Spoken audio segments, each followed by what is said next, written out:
Hey guys, the Explorer 4 here, Horrorboy465, and as you guys can see, I'm continuing my reviews on the Friday the 13th franchise with my review of Friday the 13th Part 3. Sometimes in 3D, sometimes not. This version isn't 3D, it's strictly 2D. This version I have over here, the Deluxe Edition, actually has a 3D version that you can watch. It also has a 2D version, which, to be honest, I watched the 2D version a little bit more. Only because, the 3D version doesn't work terribly on the Deluxe Edition. It's just I prefer the 2D version because sometimes the 3D version sometimes doesn't really work in 3D. So it kind of results in a headache. But, for the most part, it works. But the version that I'll be probably showing the most in this review is just this version that I have. And the back of the case has a really cool design. And the actual inside of the case has a very neat design as well. And if you actually look at the very inside of the case, there's some really cool pictures in there. That's actually, this picture right here is from the end of the film which we're talking about in this review. And as you guys can see, I'm wearing a Part 3-ish hockey mask. The only reason why I say it's a Part 3-ish, I personally think it's a Part 3 mask. I know that the actual shape of the mask, I don't think it's probably as, accurate as the Part 3 mask in the film. But for the most part, it's a pretty accurate mask. I really enjoy it. And if I should take it off real quick, the reason why I'm wearing it in this review is because this is the first movie that Jason wears his hockey mask in. This is the debut film of the hockey mask. So that's a big reason why I'm wearing the mask in this review. But anyways, guys, take this off so we can get the review done. Hair's probably a mess right now, I know. Trying to get that at least decently not looking terrible or something like that. I don't know. Yeah, probably not a good idea to wear that mask like that and in the review. But it's alright. Yeah, so I bought this for about $10. It was not a bad deal at all. It's a very thick plastic, so it kind of feels like an actual legit hockey mask. And, I say it's a Part 3 kind of damaged because the axe mark isn't in it yet. But it is a little damaged. I mean, the nose paint is gone, and a couple of the other parts of the mask paint is gone as well. But yeah, it's pretty cool mask to have. I really enjoy it. And, if you see this mask on eBay or something like that, I definitely recommend picking it up. It's pretty fun to have. I'm going to probably get it hung up on the wall back there or something like that. But yeah, pretty cool mask. But anyways, guys, let's get into the review of Friday the 13th Part 3. This is a film from 1982 with a 5.7 on IMDb, directed by Steve Miner. Now, this director I've actually, for the most part, really enjoyed his films. I mean, he directed Friday the 13th Part 2, he directed Lake Placid, he directed, what else did he direct? I want to say he directed something else, too, that I'm forgetting. But yeah, I'm really a big fan of, Friday the 13th Part 2, Lake Placid. I'm not really a big fan of Halloween H2O. I just think that one's a little bit overrated, in my personal opinion.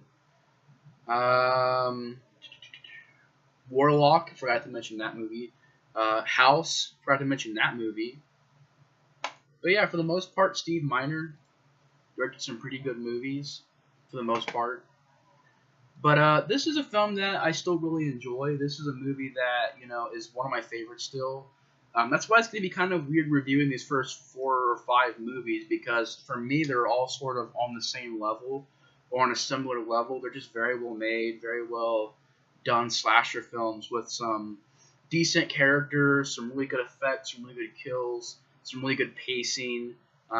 Especially the first 5 movies have fantastic atmospheres and direction. I mean, Joseph Zito for Part 4. For me, I know people are like, well, come on, man, this guy's an adult filmmaker. But Danny Steinman from Part 5 actually did a pretty good job with that movie's atmosphere, with the camera work. A lot of people are like, well, come on, he's an adult film director. I don't really care. I mean, that's pretty cool that he made stuff like that. I mean, it's up to him. I mean, I don't really care. I mean, I guess it's like, well, come on, man. Really, he's an adult filmmaker. I mean, I don't know. He didn't really try to make it. I guess he really did in a way because there's a lot of like nudity in the film.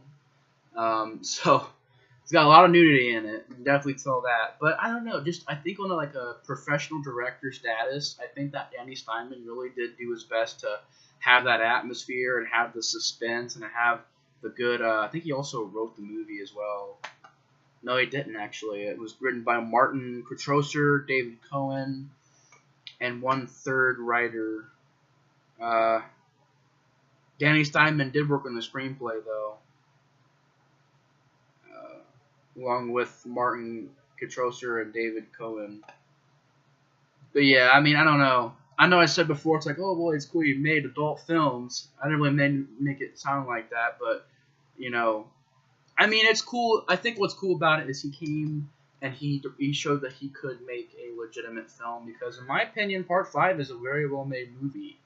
I really enjoy it, and it's a film that I think has a lot of underrated stuff in it. But yeah, I know that Danny Steinman had that kind of past where he made pretty much pornos and stuff like that. But in that movie, I thought he did a good job. So, you know, that's why I said the first 5 movies. I mean, you had Sean S. Cunningham for the first movie. You had Steve Miner in these films. You had Joseph Zito. And you had Danny Steinman. I mean, some really good direction in these first 5 movies. Very well written scripts. I mean, you know, they're very well done slasher films. And to talk about this movie real quick, this movie storyline pretty much takes place right after Part 2. Jason is still alive, gets rid of the bag mask, and gets a new look. And he starts off not wearing the hockey mask, just wears like a green shirt and pants and boots. And he does not actually have the hockey mask towards maybe the halfway point of the movie. But I really enjoy how the opening of the movie starts with a couple kills. You get these teen characters established. They're going to go to Crystal Lake to have fun, to party, and smoke dope and have fun. And they're not really going to a camp this time. That's what's so different about this movie is that it's not really a camp. It's more of just a cabin out in the middle of the woods.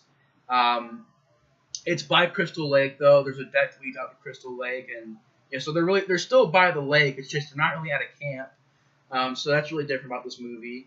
And they get out there, and you have a lot of like stuff going towards the camera for the 3D effects, which I guess can be arguably a little bit cheesy, but for the most part, I mean, it works pretty well. So yeah, it is kind of goofy sometimes to see like a snake shoot right at the camera or a knife go right at the camera. That stuff kind of, but you know, for me, I have fun with it. It's a very fun idea. Even when you watch it in 2D, it's just fun to see all the effect going right towards the camera. And for me personally, that's one of my favorite things about the movie is that it just has this really awesome tone. It has this fast pace. It has great effects. Has a really good finale. Has an awesome look for Jason. Has, for what they are, decent characters. Yeah, the acting really isn't the greatest, even compared to the first 2 movies. Not the greatest in this movie. But you still do get some characters I really liked. Like, I enjoyed Shelley's character. I also enjoyed the fact you got this biker gang that's going after these guys as well. I really enjoyed that idea. And pretty much the movie carries on, and Jason ends up killing Shelley at one point and getting the hockey mask. And, you know, he comes out with wearing the hockey mask, and you get the first coat of the hockey mask, and it's just a very good introduction to the hockey mask in this film. And he pretty much continues to kill more people, and at least to the end of the movie where the girl is the only person left. And in my opinion, the lead girl, Dana Kimmel, I'm not really a big fan of her in this role. I mean, she wasn't like she was a bad character. I just think that her delivery and her performance was just kind of like, You know, there's a lot of really annoying, no offense to the actors, but like a lot of really annoying screaming and like unnecessarily just overdone lines and just personally, I would be lying if I would say that I really like this lead. I think it's a great lead. I just would be lying. Just personally, the lead in this movie, Dana Campbell, I just did not get into. She just, a lot of screaming. Yeah, she did some pretty good fighting back, but I just think her acting just in general is a little bit off in this movie. But you know, it wasn't like she was terrible. I just personally didn't really care for her acting that much in this film. Um, and it gets to the third of the movie where she's getting chased by Jason, of course. She's fighting back. She goes like a freaking. She like dumps this bookshelf full of books on him, hits him with a freaking piece of wood, hits him with a shovel, hits him in the head with an axe. So she definitely fights back a little bit. And at the end of the movie, you think that Jason's dead because of the axe to the head. And you have what I showed you guys in that DVD case. Jason's mom coming out of the water, because Andy Campbell goes out in a canoe at the end of the film on the water, and you think that Jason's mom comes out of the water and grabs her and pulls her into the water, and that was kind of like, all right, really just copy and paste from the first movie, and it didn't make sense because like, well, how did Jason's mom's head end up back in the lake and attached back on the body? Didn't really make sense. Like, it's like the ending. It's not really surprising. It's not really original. It's not really like making a lot of logical sense. So I don't know. That ending for me was one of the more weaker endings to the franchise. It's just the ending where Jason's mom comes out of the water. It's like it just copy and paste. It's like didn't need to be there. Didn't really make sense. And I get it. It was supposed to be on Dana Kimball's head because she is a little bit crazy by the end of the film. And pretty much that is all a dream. You know, Dana Kimball, she wakes out of it and she's being escorted out of the area and she's laughing all crazy and lost her mind. And the movie pretty much ends with a zoom in shot of Jason's body and a decent ending, like very ending shot of the lake, a pan shot of like the lake during the day and the music. It's very well done scene. So I would say that the very ending last shot of the film is actually very nice to look at. Just a very wide shot of the lake. Very, very cool ending shot. And that's the thing about this movie is like it's very well shot. It still has that beautiful but yet creepy atmosphere that the first 5 movies nail.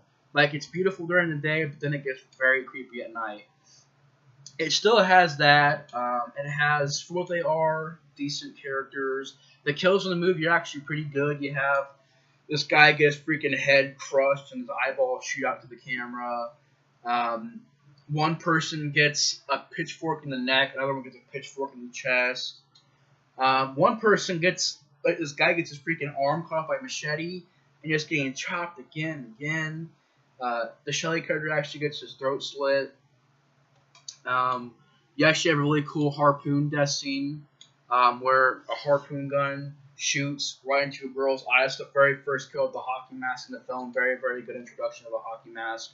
Just comes out and just very excellently done scene as far as 3D goes as well, because in the DVD, if you watch that scene, it's so effective because the freaking harpoon just comes right out of the screen at you. That was one of those really good effects about this movie. And the eyeball one wasn't really that bad either. It came out of the screen a little bit. I'll be honest with you, the snake one, the snake 3D scene didn't really come out of the screen at all. It was just like, it just goes, and it's like, it didn't really scare me or anything like that. But the harpoon death scene was actually very well done 3D wise. It came right out of the screen, and it literally was like the first time I watched it, I was like, oh crap, whoa, very, very well done scene.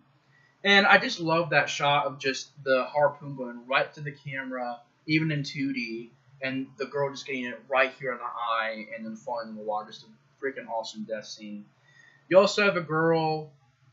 This one kind of didn't make sense because the girl was laying on a hammock and she's actually reading Fangoria. It's pretty cool. And she's reading Fangoria. She looks up. Her boyfriend, who got killed because he was doing a handstand, and Jason comes out with a freaking machete and just cuts him right down the middle, hits him right in the private area, and just keeps on going, man. Just freaking chops him like that. And then he freaking folds him and puts him in the ceiling. And the girl sees the guy in the ceiling because the blood's dripping. And this one didn't really make sense because, first of all, it's kind of a copy-paste death scene where, you know, she gets like that, and then, the knife through the chest, like Kevin Bacon's arrow to the neck death scene. But also, it's a hammock. I mean, Jason was probably laying under there that whole time, and she didn't see him under the hammock. It really didn't make sense. But, you know, it's a slasher film, so I can kind of let that slide. I'm trying to think of what else there is. One guy gets a meat cleaver in the chest, or meat cleaver in the chest. One girl gets like a freaking like knitting needle and like through the back of the head and out through here, out through her mouth, I think. I'm trying to think what else there is. I guess you can count it. Jason's death scene where he gets the axe in the head. I don't really think there's anybody else that gets killed in the movie. I don't really remember anybody else. Oh yeah, I do know this girl gets like a red hot fire poker through her, and this one guy gets freaking thrown like a freaking power box or whatever. He gets electrified. And those are pretty much the kills that I can remember from the film. Very, very well done kill count. Very well done kills in general. You got a big body count, and they're very well done effects wise. And yeah, so the kills were definitely on spot. The makeup effects are very well done gore effects, very bloody film. Really enjoyed the score in this movie. I really enjoyed this movie. Always felt like it had its own sort of mood, its own sort of tone, and that score kind of ties into that. It just has its own sound that I don't think it's in any other Friday the 13th films. And direction is very well done. It's a very well written film as far as slasher film standards go. And just an altogether fun film. You know, not much I can say about Part 3. I mean, it's a very important film because it introduced the hockey mask.